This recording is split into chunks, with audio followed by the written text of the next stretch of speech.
बढ़ते हैं ज़िंदगी की ओर।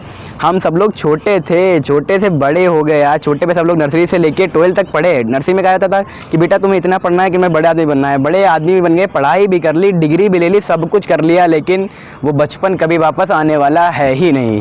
क्या बचपन था यार, ना कोई टेंशन थी, ना कुछ जिम्मेदारियों का बोझ, कुछ नहीं था। स्कूल भी जाओ चाहे ना जाओ, घर पे पेरेंट्स थे, सब मम्मी पापा के थे, और सारी फैमिली जो एक साथ बैठा करती थी। बहुत सारी मतलब मज़ा आ जाती थी। एक तरीके से लगता था जन्नत में हम लोग हैं। लेकिन क्या आज लगता है? आज भी लगता है, लेकिन हिसाब से हमारे शौक़ रहे नहीं हैं। ठीक है, क्योंकि देखिए जितने हम लोग जैसे जैसे बड़े होते रहते हैं उस हिसाब से हमारे शौक़ कम हो जाते हैं।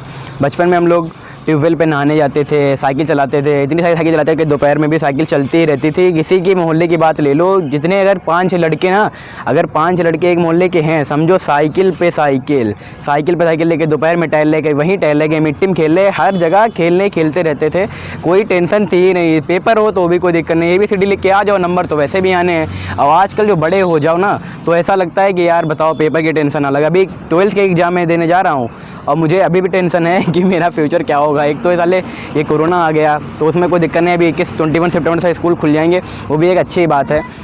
लेकिन जो दिक्कत है ना कि मतलब स्कूल जाके भी यार क्या करेंगे बताओ। अगले साल से मेरा BSc हो जाएगा, BSc 4 साल बाद मैं BSc फाइनल कर चुका हूँ, जॉब लग जाएगी, मैरिज हो जाएगी, शादी हो जाएगी।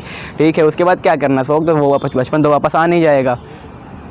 कुछ कर भी नहीं सकते हम लोग हैं और कुछ किया भी जा नहीं सकता है। बस इतना ही कह सकता है कि जिस हिसाब से आप जी रहे हो अपने अतीत में ना जिए, वर्तमान में जिए, प्रेजेंट टाइम पे आप रखिए ना उम्मीद, बस बात खत्म। और कोई दिक्कत पड़ेगी नहीं कभी किसी को, मेरे ख्याल से तो। लेकिन जो बात आती है ना कि कभी कभी हम अपनी अक्सर बचपन की यादों को सोचकर इतना रोते हैं कभी कभी कि हमें टाइम ही नहीं मिलता है। इतनी ज़िंदगी व्यस्त हो जाती है। अगर मान लीजिए एक्टर की ज़िंदगी आप ले लीजिए, डॉक्टर के लिए, सबकी ज़िंदगी में कोई ना कोई टेंशन है और सबकी ज़िंदगी में अपना अपना अलग लफड़ा है। ठीक है, टेंशन है, किसी को लव की टेंशन है, किसी को घर की टेंशन है, किसी को फैमिली प्रॉब्लम्स, किसी के घर पे बीमारी है, ये है वो है, बहुत सारी चीज़ें ऐसी है। इनमें से 10% लोग ही ऐसे हैं जो सुखद ज़िंदगी जी रहे हैं। अगर किसी के पास 200 करोड़ रुपए हैं तो उसको टेंशन कि मैं खर्च कहाँ करूँगा, ये कब तक मेरे पास रहेंगे, टैक्स अलग, वो अलग, ये सब अलग, कोई अगर मेरे घर पे डकैती डाल दे, तो बहुत सारी चीज़ें हैं ना। किसी के पास पैसा है, किसी के पास नहीं है, कोई गरीब है, कोई अमीर है। दुनिया में बहुत सारी चीज़ें ऐसी हम लोगों के पास होती ही रहती हैं, लेकिन उनमें किया क्या जा सकता है? बस किया जा सकता है कि अपने अंदर हिम्मत रखें, हौसला रखें, भगवान सब अपने आप को भगवान के ऊपर छोड़ दें। बस मेहनत करते रहें, फल आपको भगवान देगा ही। क्योंकि यार जब हम लोग पेड़ लगाते हैं, एक छोटा सा पानी डालते हैं, छोटे पे जब वो बड़ा हो जाता है तो बाद में पानी डालो चाहे ना डालो वो अपने आप बढ़ता ही चला जाता है। क्या पेड़ कहता है कि पानी डालो? बस छोटे पे जब हम लोग उसकी नींव मजबूत बना देते हैं, उसकी जड़ें जब नीचे तक फैल जाती हैं तो वो अपने आप ही नीचे से, आपने पढ़ा होगा ना ट्रांसपिरेशन वाला फॉर्म पढ़ा होगा आपने, जाइलम फाइलम के तरीके से। उससे जाइलम में जो होता है वाटर खींचता है और फाइलम में फूड मटेरियल्स खींचते हैं। उस हिसाब से हमारी ज़िंदगी भी है।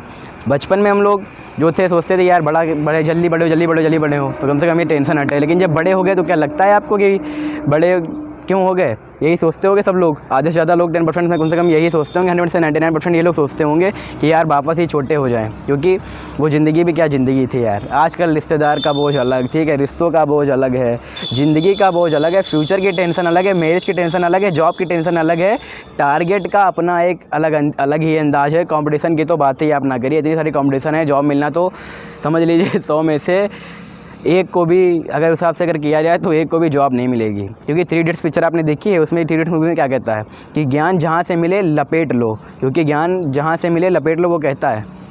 और जब वो वीरू शास्त्र बुद्धे, आपने याद होगा कि वहाँ के जो डायरेक्टर थे वीरू शास्त्र बुद्धे, वो डेली कोयल के अंडे लेके आते, कहते ये देखिए अंडा गया, इस पेन की किसकी औकात है, पेन निकाला जेब से, कहा इस पेन की किस कीमत है, कौन ले जाएगा? सब बच्चों ने हाथ खड़ा कर दिया, सर मैं ले जाऊँगा।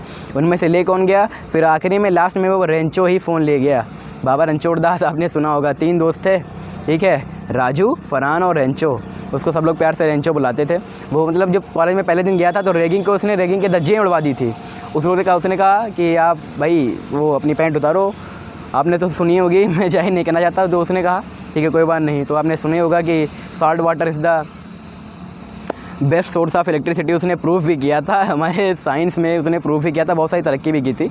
तो उस सब को पार्ट कर दीजिए चीज़ों को, फिर भी अपनी ज़िंदगी खुशहाल तरीके से जिए। ये सोच के जिए ना कि मेरे पास टेंशन है, सोच के जो यार मैं अपनी ज़िंदगी यार जी रहा हूँ, अच्छे से जी रहा हूँ, वो इतना टेंशन में। अपने आप को दूसरे से कंपेयर करो। बाय बाय, नमस्कार।